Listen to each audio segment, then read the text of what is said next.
أعوذ بالله من الشيطان الرجيم بسم الله الرحمن الرحيم. Wahai manusia, bertakwalah kalian kepada Rabb kalian yang telah menciptakan kalian dari satu diri, dan darinya Allah menciptakan pasangannya, dan daripada keduanya Allah memperkembangbiakan laki-laki dan perempuan yang banyak. Dan bertakwalah kepada Allah yang dengan namanya kamu saling berbuat baik, dan peliharalah hubungan silaturahim. Sesungguhnya Allah selalu menjaga dan selalu mengawasi kalian. Nah, teman-teman, di ayat ini Allah Subhanahu wa Ta'ala menyampaikan kepada kita tentang bahwa pernikahan itu adalah takdir Allah Subhanahu wa Ta'ala. Jadi punya pasangan itu takdir Allah sendiri yang telah menjadikan sunnatullah atau hukum alam bahwa segala sesuatu itu diciptakan azwajan, berpasangan. Dan itu bukan cuman malam, siang, atau timur, barat, gelap, terang, dan segala macam, termasuk manusia yang secara derajat di antara makhluk paling tinggi, yang paling istimewa. Kalau yang lain aja berpasangan, bagaimana dengan yang lebih istimewa, yaitu manusia harusnya berpasangan. Jadi pasangan itu adalah takdir Allah Subhanahu wa Ta'ala. Pasangan itu adalah sunnatullah. Pasangan itu adalah hukum yang sudah Allah tetapkan dan tidak berubah. Semua yang Allah ciptakan, Allah kasih pasangan. Tinggal proses untuk menemukan pasangan itu aja yang kita jalanin. Bukan ada nggak ya, itu nggak perlu dipertanyakan karena semuanya juga dikasih pasangan. Bahkan yang meninggalnya berstatus sendiri pun tetap punya pasangan, karena nggak ada jomblo di surga. Di surga juga nanti akan diberikan pasangan. Makanya kita bacain banyak ayat tentang pasangan-pasangan kamu di surga, yang kita nyebutnya dengan bahasa Indonesia disebut bidadari.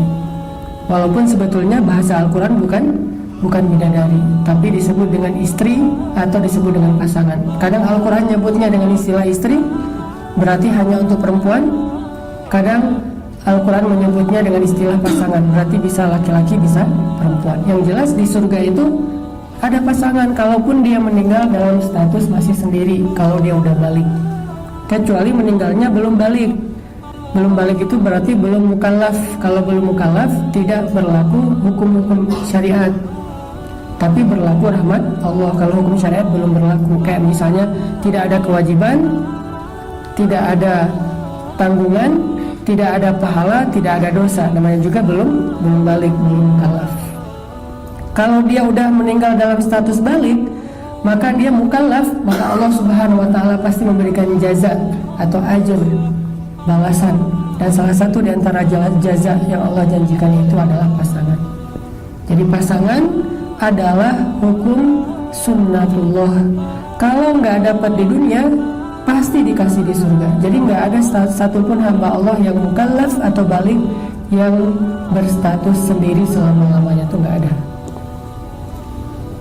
Kayak misalnya yang perempuan paling sempurna yang meninggalnya status sendiri kan ada 2 dari 4 perempuan kan, Asiyah sama Maryam. Kalau Asiyah meninggalnya nggak mungkin nanti di surga bareng Firaun, pasti dah pisahkan selama-lamanya.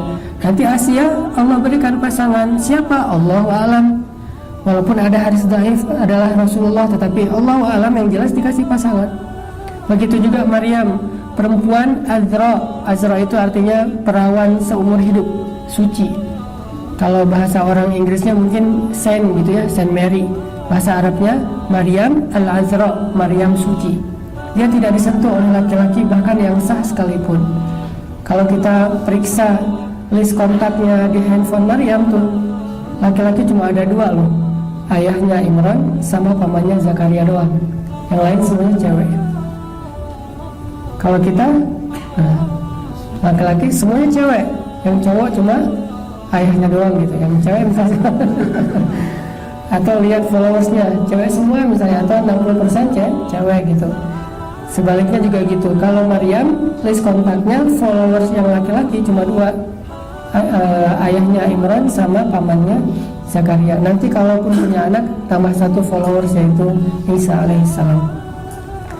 Nah, Maryam aja yang meninggalnya sendiri tetap nanti Allah Subhanahu wa taala berikan pasangan, karena memiliki pasangan itu sudah sunnatullah, dan Allah tidak pernah menyelisih atau menyalahi sunnah yang Allah sendiri takdirkan. Sehingga di sini jadi kayak ada pesan moral bahwa oh, saya tuh udah punya pasangan sebetulnya. Udah ditulis tuh di Lauhul Mahfuz, ditulis di dalam kitab takdir saya. Si fulan, kan kita dulu waktu saya atau teman-teman yang lain lah, dulu waktu sekolah kan suka nulis-nulis nama gitu kan, di dinding, di bangku, di kursi, atau di papan tulis. Tiba-tiba kalau kita masuk ke kelas duluan, teman-teman belum pada datang, nulis sendiri love siapa, Susi sama Susanto misalnya, Susanti, Susanto misalnya. Sampai saking kita senang nulis nama pasangan, ke Jabal Rahmah itu paling banyak nama Indonesia. Nama paling banyak saya periksa di Jabal Rahmah pasti Budi, Anto, pokoknya nama-nama Indonesia tuh. Jarang ada namanya Muhammad atau Yusuf gitu, jarang. Orang Arab nggak suka nulis di situ. Kalau kita banyak tuh pas naik ke Jabal Rahmah namanya Indonesia semua. Kita lebih suka menulis nama kita di Jabal Rahmah. Kalau orang Arab lebih suka menulis namanya di kartu undangan.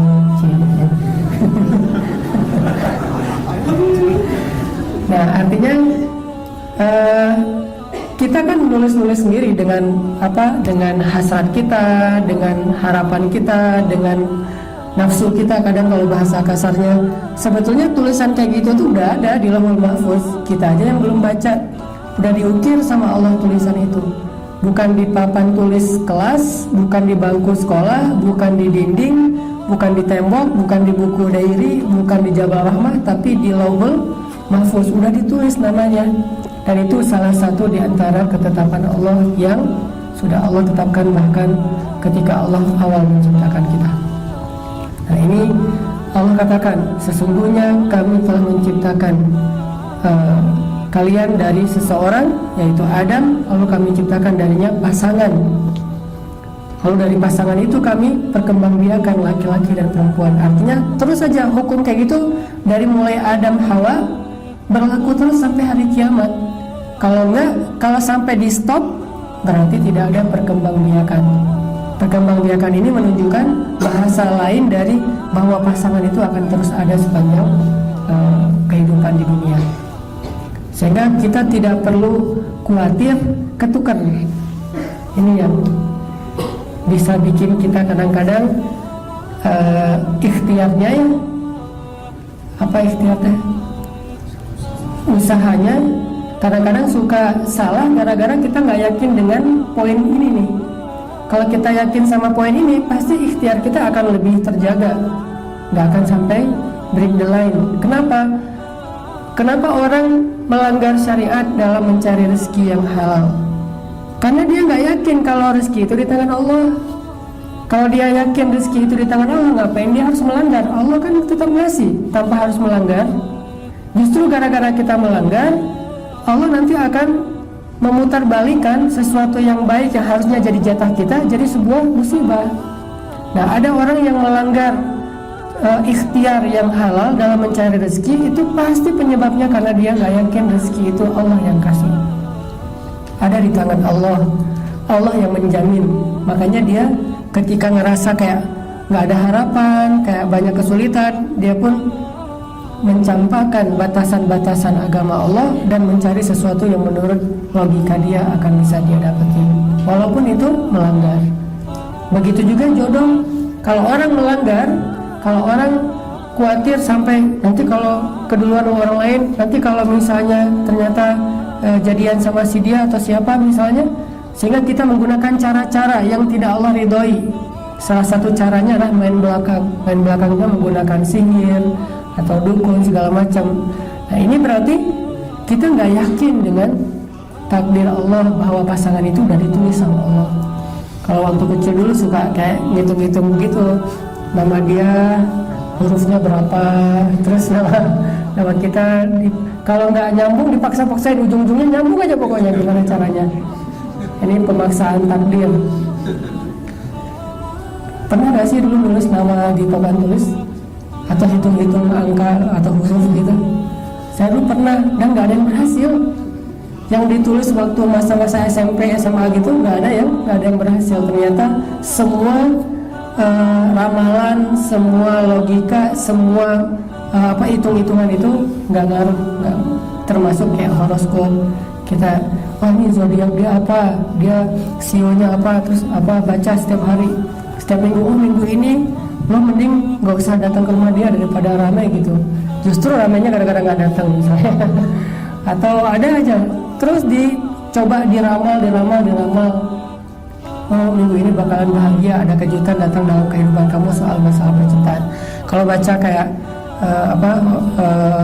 ramalan gitu kan, yang pertama dilihat kan selain keuangan, percintaan kan, itu langsung dibaca, wah ditafakuri, ditadaburi, diulang-ulang, hampir baca dalam sholat gitu, saking semangatnya gitu, diulang-ulang.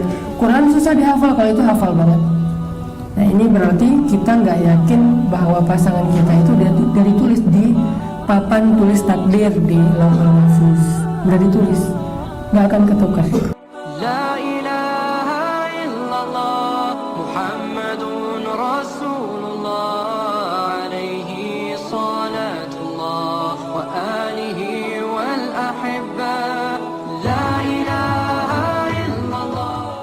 Yang berhasil ternyata semua ramalan, semua logika, semua hitung-hitungan itu nggak ngaruh, termasuk kayak horoskop.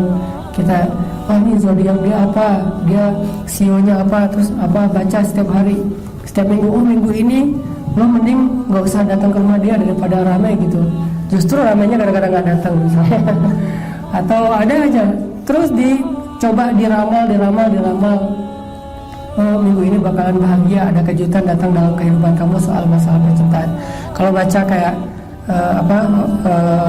ramalan gitu kan, yang pertama dilihat kan selain keuangan, percintaan kan, itu langsung dibaca, wah ditafakuri, ditadaburi, diulang-ulang, hampir baca dalam sholat gitu, saking semangatnya gitu, diulang-ulang. Quran susah dihafal, kalau itu hafal banget. Nah ini berarti kita nggak yakin bahwa pasangan kita itu udah ditulis di papan tulis takdir di Lauhul Mahfuz, udah ditulis, nggak akan ketukar.